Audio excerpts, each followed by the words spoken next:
Oi gente, tudo bem? Nesse vídeo eu quero explicar para vocês algumas coisinhas sobre o meu intercâmbio, de trainee e tirar algumas dúvidas. Eu tenho recebido muitas perguntas mesmo sobre o meu intercâmbio de trainee, então eu resolvi reunir nesse vídeo todas essas informações e passar direitinho para vocês, tá bom? Dá para vocês ficar quieto, tá atrapalhando meu vídeo? Bom, sobre as informações do programa de trainee, como é que funciona, tal, eu já tenho vídeos aqui no canal explicando, E também vocês conseguem com maiores detalhes no site ou nas redes sociais, Tanto no YouTube, no Instagram, no Facebook da BRC, tá bom? Que é a agência com quem eu viajei. Então vou deixar aqui linkado para vocês e a Juliana da BRC consegue dar essas informações para vocês melhor que eu, tá bom? Bom, pessoal, uma das principais perguntas é como que foi o acolhimento, quando eu cheguei lá, se eu fui bem recebida pela minha equipe de trabalho, pela minha chefe, ou supervisor que seja, como é que foi isso, A recepção, Muitas pessoas têm medo, principalmente quem nunca viajou para fora, sozinho, tem essa preocupação, já que é outro idioma, são outras culturas, Se vai ficar meio boiando lá ou não. Pera aí, gente, que deixa o carro do ovo passar primeiro. Bom, gente, eu fui super bem recepcionada, eu já falei pra vocês em um outro vídeo, A minha equipe de trabalho é maravilhosa, os meninos lá do meu setor, que eu comecei pela panificação, ainda tive uma sorte que eu estava preocupada, quanto do idioma, porque meu inglês é super basicão, E, tipo, para entender os pesos e medidas de receitas, as receitas no início, já que são tudo em inglês, eu tinha essa preocupação, Será que o pessoal vai ter paciência de ensinar e tal? Bom, os meninos que me receberam lá do meu setor de panificação são maravilhosos, me acompanharam aí todo o tempo pelo Instagram, pelos stories, e eu sempre estava postando nosso trabalho juntos, são maravilhosos. Foi a outra pergunta. Bom, curso mesmo sobre panificação e confeitaria, que era o meu objetivo lá, nós não tivemos nenhum curso não, foi só na prática mesmo, é bem prático. Mas nós tivemos outros cursos, por exemplo, a cada 15 dias, nós os estagiários, chamados de J1s, que é o nome do visto, J1s, nós tínhamos um treinamento lá no resort. Então vinham todos, de todos os setores, não só da área de alimentação, de todos os setores do resort, então eram bastantes pessoas. Nós tínhamos um treinamento. Cada treinamento era um tema, Por exemplo, aprender sobre a piscina, como é que funcionava o setor da piscina. Então, independente se eu era da área de cozinha ou não, eu tinha que participar disso daí. Depois, sobre os recursos humanos, como funcionava os recursos humanos de lá. Depois, por exemplo, sobre técnicas de preparo, e na produção, higiene dos alimentos. Aí todo mundo, independente do setor, tinha que participar. Assim por diante. Então, a cada 15 dias nós tínhamos esse workshop, esse treinamento. Então, tinha que assinar presença, tudo em inglês. Então, se eu entendia 100%? Lógico que não, Mas é assim, tem frase que ela falava a frase inteira, se eu entendesse 2 palavras, já conseguia captar a frase inteira. Então, por isso que é importante que eu falei pra vocês que precisa ter o inglês, Porque tem esses treinamentos, depois tem as receitas que você tem que produzir lá, tudo em inglês, depois você tem que se comunicar com as pessoas em inglês. Por exemplo, quando os meninos portugueses estavam de folga, eu tinha que comunicar com os outros todos que só falavam inglês, ninguém entendia português, Então, por isso que é importante ter o inglês, outra coisa, tinha então muitos treinamentos, gente, eu não vou lembrar de tudo aqui para falar para vocês.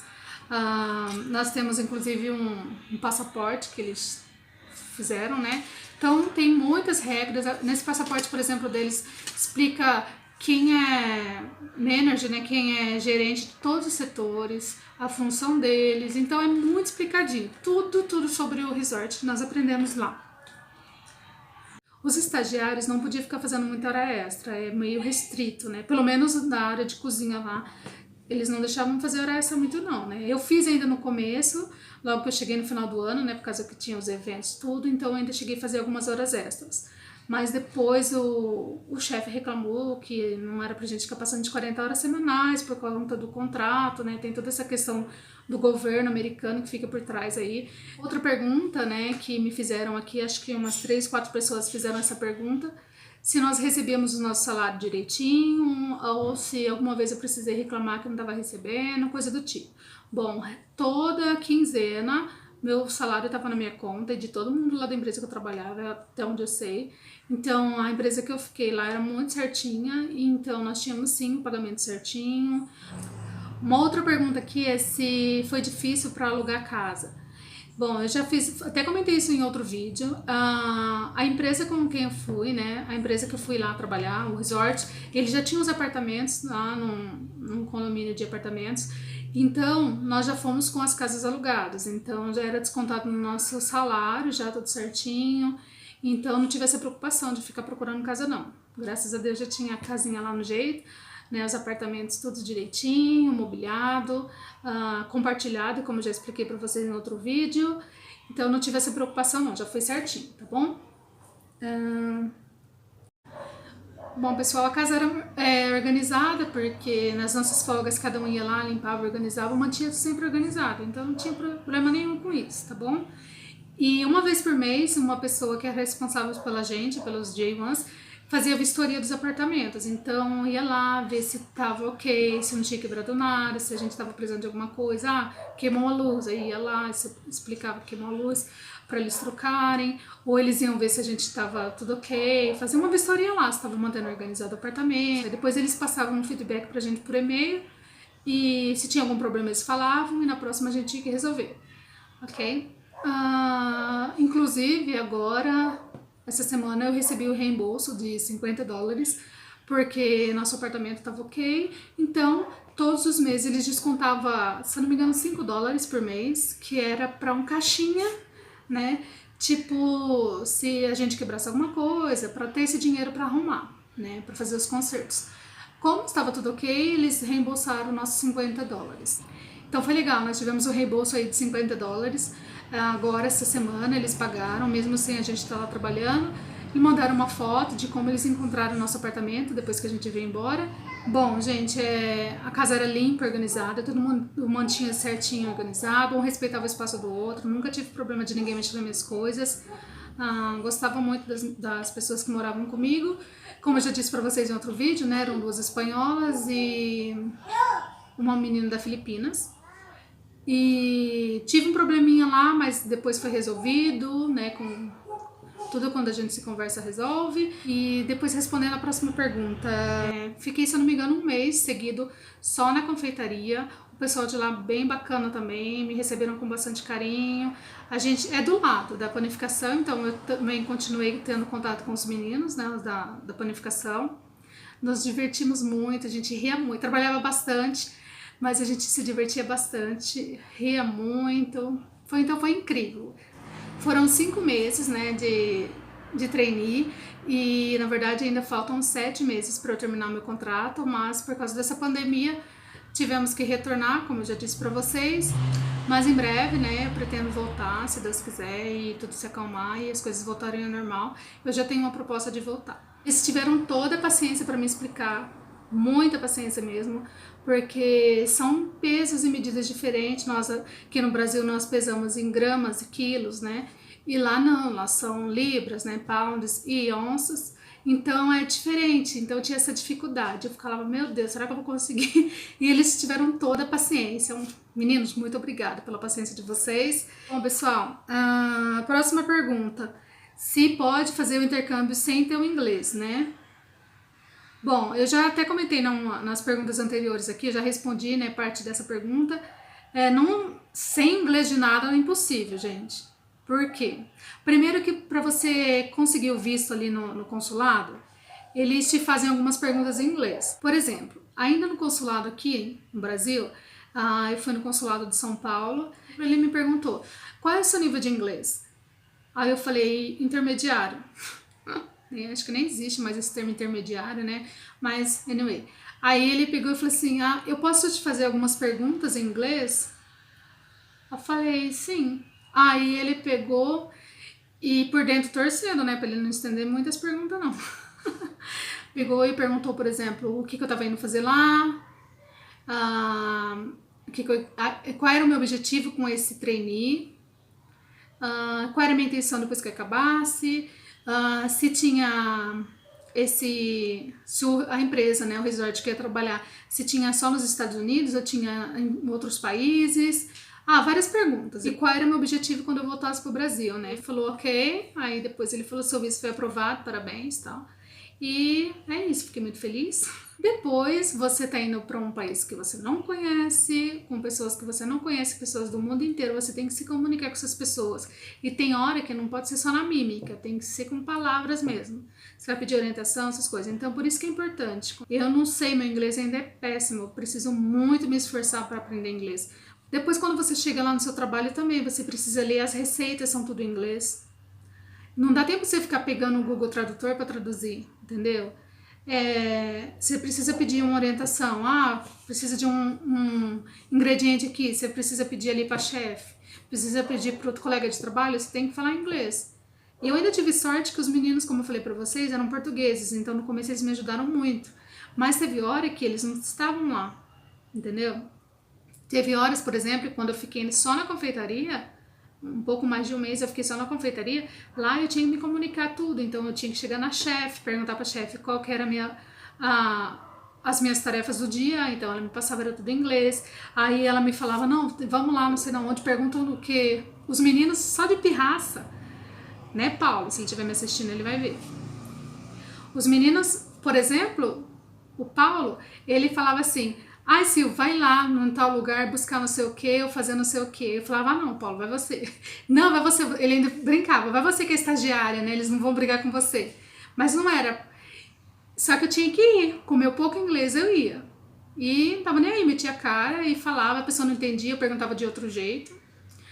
Entendeu? Mas até que a gente se entendia, conversava com outras meninas, depois fiz amizade com outras meninas de outros setores e a gente acabava se entendendo.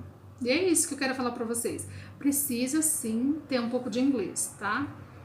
Também não tava nem aí não. Falava mesmo, quando sabia. Se eu não entendesse, eu já falava. Você me desculpa, você pode perguntar de outro jeito pra ver se eu entendo? Tudo bem. Ela me perguntava de outra forma, eu entendia e assim ia, tá? Por exemplo, se eu precisasse resolver alguma coisa no RH, tinha que ser em inglês. Depois, fui abrir conta no banco, sozinha. Minha conta ainda deu maior problema, até falando nos stories pra vocês, né, por causa que tava com o meu documento errado. E então fui várias vezes ao banco, fiquei lá tempo lá com aquela gerente do banco, tudo era em inglês, ou seja, precisa ter o inglês, pelo menos o inglês para você conseguir se comunicar, tá bom? Bom, a próxima pergunta aqui, se eles exploravam nós estagiários, né, se eles davam os piores trabalhos pra gente, estagiário. Não, eu não senti nenhuma vez, assim, explorada por trabalho, eu acho que era tudo bem dividido, tá? E os meninos me passavam as tarefas, né, lá na parte da panificação, depois quando eu fui pra confeitaria, a chefe que me passava as tarefas, então era tudo bem dividido. Quais as dicas que eu dou pra quem tá embarcando agora? Bom, pessoal, primeiro, você precisa estar certo do que é isso que você quer, você tá querendo ir para outro país, você está disposto a ir lá, enfrentar novos desafios, você tem que estar aberto, gente, aberto para aprender, aberto para passar por situações que você não está acostumado, que são novos desafios, enfrentar isso. Chegar lá, você tem que estar aberto a passar nervoso às vezes, tá? Porque nem tudo é do jeito que a gente quer, tá? Esteja aberto a aprender, esteja aberto a compartilhar e fazer o seu melhor. Outra coisa também faça amizades, tá? Faça amizades, boas amizades, né? Porque vai aparecer amizade de tudo que é jeito pra você. Mas faça boas amizades. É importante ter amizade, porque você tá indo sozinho, sem família, sem nada. Principalmente se for a sua primeira viagem internacional sozinha, foi a primeira vez que você estiver indo morar sozinha, pra não ter homesick, né? Pra você não ficar lá apavorado, passando mal, doente, com deprê. Então, assim, esteja aberto, faça amizades. Não importa que a gente de outro país, gente, é outro idioma, você vai aprender com isso. Faça amizade, saia nas suas folgas, vai passear, explore o que o país te oferece de bom, entendeu? Então, como vocês me acompanhavam, eu não tava nem aí, eu pegava ônibus, trem, metrô, o que fosse, e ia explorar outros lugares, entendeu? Faça amizades, isso é muito importante. Você se programar financeiramente, tanto para ir, né, ter uma reservinha, Então também depois quando você estiver trabalhando lá, faça uma reserva, tipo um caixa 2 ali para uma emergência, né? Outra dica também é, gente, saiba administrar o salário de vocês. Não fique também só empolgado em ir lá e fazer dinheiro, e juntar dinheiro e não aproveitar nada. Não, saiba administrar isso. Faça ali uma parte, você vai passear, vai divertir, porque, gente, pensa, você vai ter o estresse do dia a dia do trabalho, que às vezes, dependendo do setor que você for trabalhar, pode ser estressante, né? Aliás, a área de cozinha é muito estressante. Então, você tem que ter ali também um dinheirinho para você passear, né? Pagar um Uber, um transporte para você ir na cidade do lado, ir num parque, ir às compras, passear, fazer o que você quiser. E também é interessante que você tenha ali uma reserva de emergência, por exemplo, tô com uma dor de dente. Você tem que ter uma reservinha ali porque tudo é pago, então, para depois você não ficar desesperado. Ai, meu Deus, né? Ficar recorrendo à família no Brasil, colocando preocupação na família e coisas do tipo. Então, tenha essa administração sobre o seu salário e também tenha, lógico, a sua poupança, né, para você ter sua reservinha lá, né, para sua poupança. E é isso, gente. Espero ter ajudado vocês. Essas foram todas as perguntas que eu anotei, né? E se eu esqueci de alguma, depois vocês me mandam aí inbox que eu respondo, tá bom? E é isso, espero vocês no próximo vídeo. Tchau!